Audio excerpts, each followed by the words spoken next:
Jika kita melintasi Jalan Malioboro, di sepanjang jalan tersebut sampai titik 0 km tidak hanya berdiri bangunan pertokoan, melainkan pula bangunan peninggalan masa kolonial, salah satunya Benteng Vredenburg. Untuk harga tiket masuknya yaitu berkisar Rp3.000 saja per anak, dan di sini disediakan 2 loket untuk membeli tiket tersebut. Saat saya sedang mengunjungi museum ini sedang melakukan perbaikan pada area bagian depan taman. Museum Benteng Yogyakarta ini semula bernama Benteng Rustenburg yang mempunyai arti benteng peristirahatan, dibangun oleh Belanda pada tahun 1760 di atas tanah keraton. Berkat izin Sri Sultan Hamengkubuwono I, sekitar tahun 1765 sampai 1788, bangunan disempurnakan dan selanjutnya diganti namanya menjadi Benteng Vredenburg yang mempunyai arti benteng perdamaian. Halo teman-teman, saya Ani dan saya di sini sedang berada di museum, salah satu museum yang bersejarah di Jogja, yaitu Museum Benteng Vredenburg. Di sini saya akan mengajak kalian untuk menjelajahi dalam museum ini dan mengenal koleksi-koleksi apa aja sih yang ada dalam museum ini. Yuk. Di sini terdapat total 55 diorama yang dibagi menjadi 4 ruangan yang berbeda. Mulai dari diorama 1 yang berisikan sejarah perjuangan bangsa yang ada di Yogyakarta yang terjadi sebelum masa kemerdekaan, meliputi Perang Diponegoro, berdirinya Muhammadiyah, Taman Siswa, sampai masa kedatangan pasukan Jepang ke Indonesia. Masuk pada ruangan diorama 2 yang menggambarkan peristiwa sejarah proklamasi kemerdekaan sampai dengan agresi militer Belanda. Pada ruangan ini menggambarkan situasi Yogyakarta setelah kemerdekaan Indonesia pada tahun 1945, kemudian bagaimana perlawanan yang mulai timbul di beberapa daerah setelah kemerdekaan, dan juga terdapat gambaran situasi tahun 1946 mengenai perpindahan ibu kota dari Jakarta ke Yogyakarta. You told me to look everywhere else, but I said no, cause when I look at you, my heart always melts. So I stayed, even though you're a mess, cause you're like drugs, and with you, yeah, I'm obsessed. So darling, darling, don't be scared, cause even if I look everywhere, your colors caught my eye, and you're my favorite sight to see. Di sini terdapat koleksi mata uang Indonesia pada masa lampau.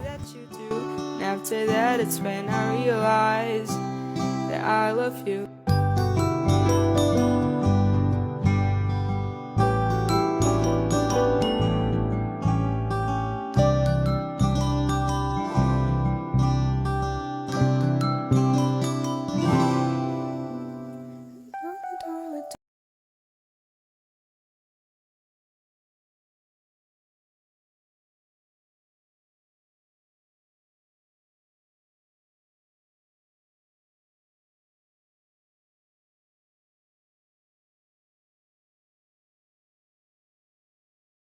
Mulai pada tahun 2012 ini, di diorama 1 dan 2 dilengkapi dengan sarana media interaktif, yaitu berupa media layar sentuh. Pengunjung dapat menggunakan media ini untuk mengetahui sejarah suatu peristiwa secara lebih luas lagi. Media ini bisa berupa game yang dapat dimainkan oleh anak-anak, sehingga mereka tidak bosan dalam mengunjungi museum ini.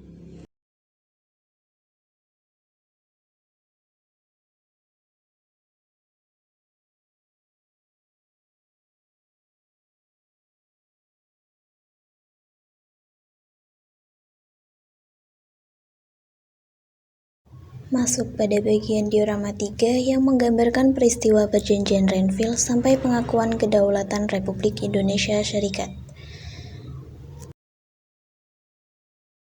Pada diorama 3 ini masuk pada agresi militer Belanda II, yaitu saat TNI melakukan perlawanan pada perang gerilya, kemudian juga terdapat simulasi serangan umum 1 Maret.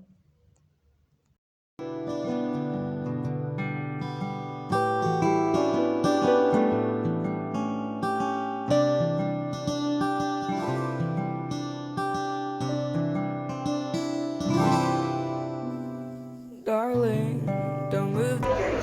Di ruang diorama 3 ini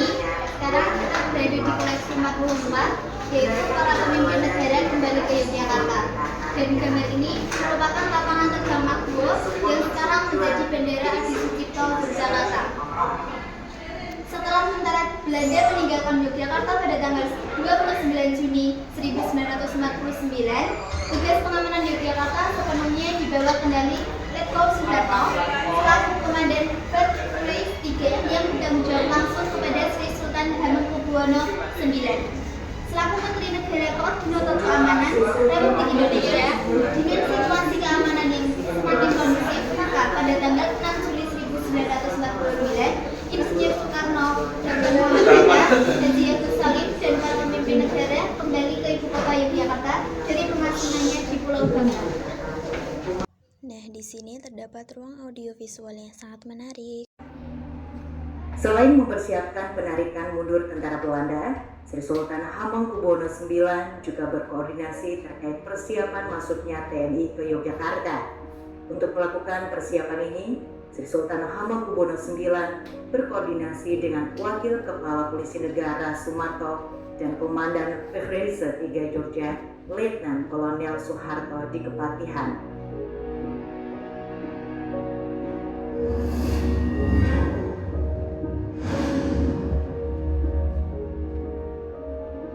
Sri Sultan Hamengkubuwono IX kemudian melakukan pembicaraan dengan Opsir Komisi PBB atau UNCI United Nations Commission for Indonesia untuk memastikan kesiapan penarikan mundur tentara Belanda.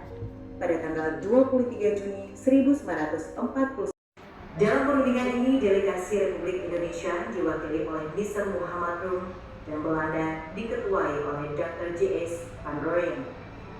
Keikutsertaan pemerintah Republik Indonesia dalam perundingan ini bukan tanpa syarat.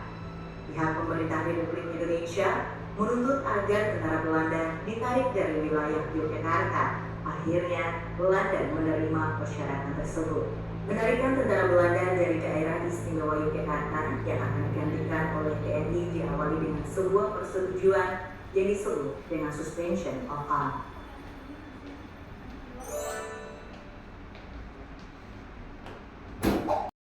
Di Kepatihan untuk membahas langkah-langkah penarikan mundur tentara Belanda tersebut. Sri Sultan selaku Menteri Negara Republik Indonesia atau Koordinator. Bagian luar ini juga masih termasuk pada bagian diorama 3. Memasuki ruang diorama 4 yang menggambarkan peristiwa sejarah pada saat periode Negara Kesatuan Republik Indonesia sampai masa Orde Baru. Pada diorama ini berisi tentang Indonesia pada masa modern. Setelah Indonesia sepenuhnya terlepas dari penjajahan Belanda, Indonesia mulai membangun negeri secara pembangunan fisik dan sumber daya manusia. Juga terdapat gambaran situasi pemilu pertama Indonesia, Trikora, Seminar Nasional Pancasila pertama, lalu G30S yang terjadi di Jogja juga terekam di diorama 4 ini. Diorama 4 diakhiri dengan masa Orde Baru pada masa mantan Presiden Soeharto tahun 1974, sedangkan diorama 1 diawali sejak terjadinya Perang Diponegoro pada tahun 1825. Nah, itu dia penjelasan tentang Museum Benteng Fredericton. Jadi, sudah tertarik belajar sejarah? Yuk ke museum aja. Mari benua ilmu yang dengan rajin berkunjung ke museum. Museum di hatiku. Don't be scared, 'cause even if I look everywhere, your colors caught my eye and you're my favorite sight to see.